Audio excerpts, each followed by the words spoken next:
चीन में थोड़ी सी आहट आ रही है कि ये चक्र तोड़ दिया गया है। हालांकि जिन्होंने तोड़ा है कोई ज्ञानी वगैरह नहीं है, बहुत हद तक संयोग की बात हो सकती है कि वहां ये चक्र टूटा है, पर टूटा तो है।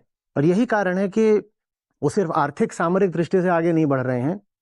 बहुत सारे ऐसे काम जो सचमुच धरती को बचाने वाले हैं, पिछले 5-7 सालों में हम देख रहे हैं कि चीन उनमें भी अग्रणी है। नदियां चीन अपनी साफ कर ले रहा है। क्लाइमेट गोल्स में चीन बहुत आगे नहीं है, पर दुनिया के बाकी देशों से तो बेहतर है थोड़ा। बहुत और मामले हैं जिनमें चीन गड़बड़ है। उदाहरण के लिए मांस का जो कंजम्पशन है वो चीन में बढ़ता ही जा रहा है। लोगों को नालायकी में पढ़ने नहीं दिया जाता। उदाहरण के लिए छोटे बच्चों को जो वहाँ शिक्षा दी जा रही है उसमें जो कुछ मूल्य उनको दिए जाते हैं वो बहुत अच्छे मूल्य हैं। आप उनको लगभग धार्मिक मूल्य कह सकते हो। किस तरीके से अगर काम सही है और आपको आपके शिक्षक ने दे दिया है तो आपको उस पर घंटों तक ध्यानस्थ रहना है। चीन की शिक्षा में ये बड़ा एक केंद्रीय मूल्य है।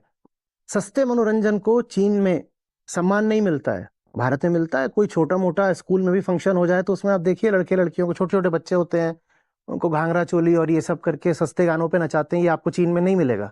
अब ये करना अधार्मिक है ना, छोटे बच्चों को इस तरह नचाना अधार्मिक है ना। और अगर ये अधार्मिक है तो चीन जो कर रहा है वो क्या हुआ फिर? कम से कम थोड़ा बहुत तो धार्मिक हुआ।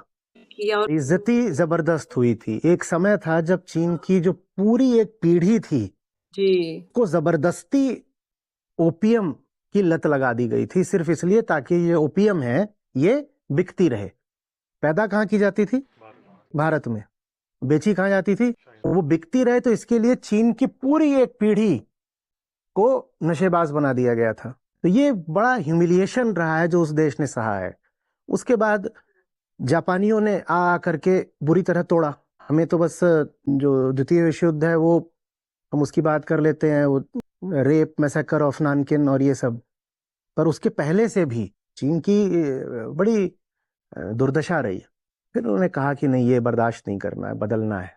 भारत में वो गरिमा क्यों नहीं आ पा रही कि भारत कहे कि हमें ये सब बदल देना है एक झटके में? क्योंकि चीन में जो बदलाव आया है ना, मनुष्य के पूरे इतिहास में इतनी जल्दी कोई एक राष्ट्र नहीं बदला है।